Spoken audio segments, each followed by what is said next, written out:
Well, joining me now is Nabila Ramdani. She's a journalist who specializes in North Africa and the Middle East. Thanks for taking time to talk to us on the program. So there are very many questions surrounding what is going on, what has happened in the last 48 or so hours. Is Khalifa Haftar really serious about taking over Tripoli, or is he just posturing? Well, Khalifa Haftar was born in Libya, and he played an integral part in the development of his country recently, and he very much sees himself as the future of Libya, and as such, he wants to see Tripoli as his capital, just as past leaders have done.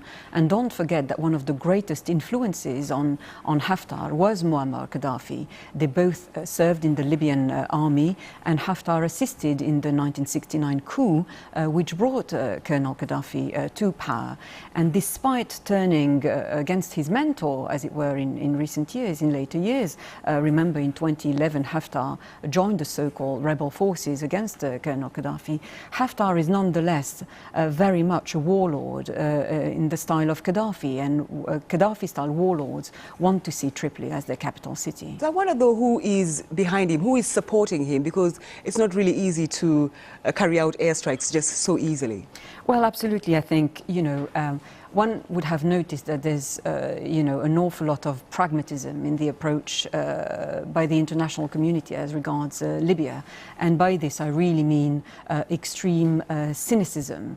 Of course, the one wants its own strong man in place in Libya, while other countries, such as Russia, want to see their own proxy ruler. And it's no coincidence that Russia is firmly supporting Khalifa Haftar, and there are very well-grounded claims that they are, backing his quest for power.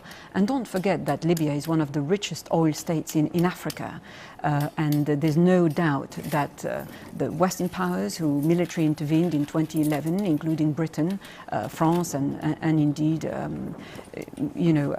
America, had in mind, were very keen to exploit all this. All right, so locally then, if, say for instance, he manages to take over Tripoli, or he manages to take over power, what are the implications within the country, briefly?